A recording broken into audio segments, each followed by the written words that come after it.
When Bethesda teased a brand new Fallout game earlier this year, many were hoping for another spin-off akin to New Vegas. This was a game that many consider to be superior to Bethesda's own Fallout 3 and Fallout 4, in no small part due to the fresh take that Obsidian brought to the series.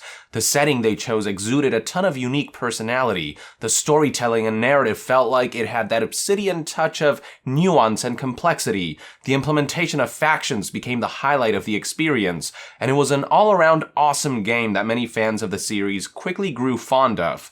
So you can imagine the disappointment when Bethesda finally unveiled that their new game would be Fallout 76, an online survival RPG that focuses on multiplayer and gets rid of traditional elements like NPCs and character-driven quests. While it's been my policy to never judge a book by its cover and to wait until I play a game before I make final deliberations, I cannot deny that Fallout 76 is the least excited I've been for a brand new Fallout game. Now, if you're like me and would have preferred a more traditional Fallout spin-off, you might want to keep a close eye on a group of modders who came together to create something that I think single-player enthusiasts will be very pleased and impressed by. Check out this trailer for Fallout Miami.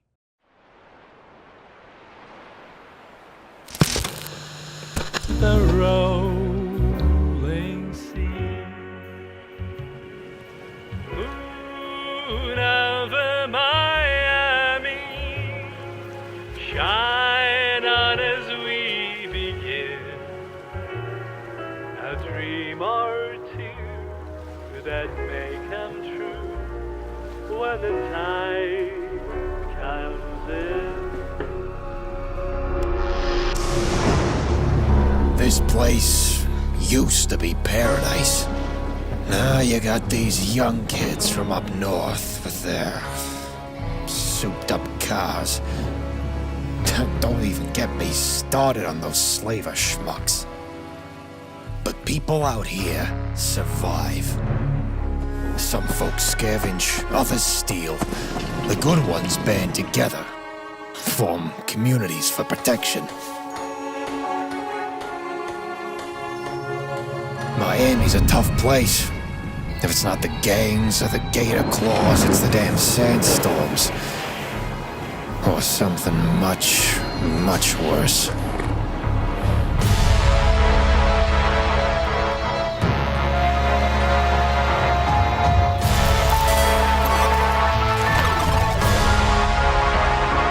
I still remember when this place was peaceful, beautiful. We had the beaches, the celebrities. People came from all over just to vacation here. Families with children. Good, hard-working Americans. But that was a long time ago.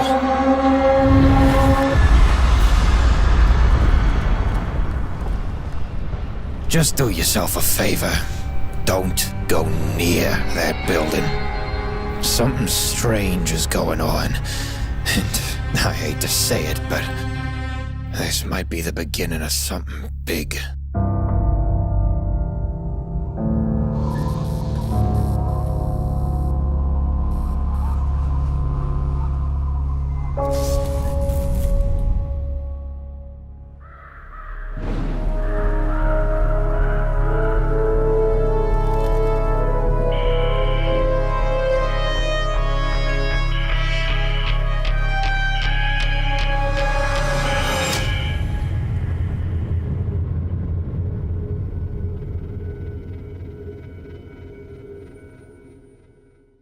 Is it just me, or does this project seem far more exciting than Fallout 76 does?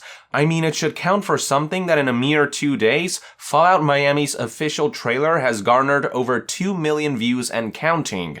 This has in large part to do, I think, with the fact that this project checks off all the boxes that New Vegas did. A fresh new perspective, a compelling new setting exuding a totally unique vibe, a brand new single-player storyline filled with main quests and side quests to partake in, as well as NPCs to interact with, so on and so forth.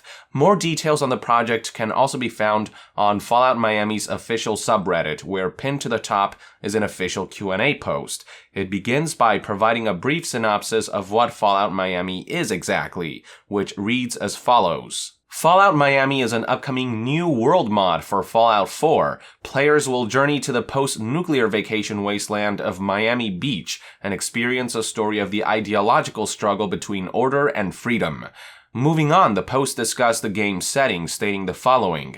Fallout Miami comprises of a large section of Miami Beach. The in-game map is slightly larger than Far Harbor. The geographic area covered is roughly from South Punnet Pier to the famed Fontainebleau Hotel. Another topic of discussion was factions, one of the best aspects of New Vegas. And while Fallout Miami won't be implementing factions from previous games, the developers do intend to introduce brand new ones that fit the culture and history of Miami. As for when we can expect Fallout Miami to release, there is a set launch date internally and checkpoints along the way to reach that goal, but that's information they haven't made public yet. In regards to the scope of the project, it's intended to be about the same size of an official expansion, featuring a main quest, multiple side quests, new items, and a large cast of voiced characters.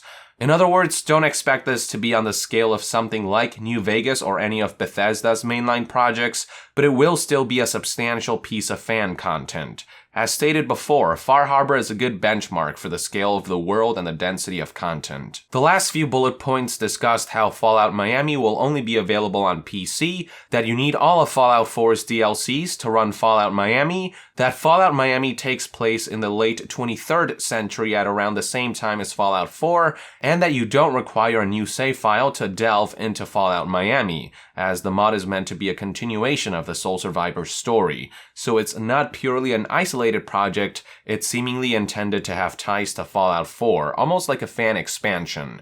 If you want even more information, I would suggest you head over to Fallout Miami's official website, falloutmiami.blogpost.com. There you can stay up to date with any development updates, you can check out some information about things like factions and vehicles they plan to implement, learn more about the team developing this project, etc. I myself will be keeping a close eye on this project, especially after they've teased us with such a badass trailer. Do temper your expectations though, an awesome trailer doesn't necessarily equate to an awesome game. But on paper, this game has the potential to scratch the itch for a narrative-driven single-player Fallout spin-off. I don't know how else to say this, I feel like Bethesda got totally upstaged by this fan project. For me at least, Fallout Miami got my heart and mind pumping far more vigorously than Fallout 76 ever did. So to the Fallout Miami team, I say keep it up and best of luck with this endeavor. I and millions of others are rooting for you guys and are looking forward to seeing the final results. With that, I would like to end this news update. Thank you for tuning in. If you enjoy my content and would like to support this channel directly, consider donating on Patreon. And to be further updated on all things gaming news, reviews, and discussions, stay tuned right here on Yong Yeah. I'll see you guys next time. Yong out.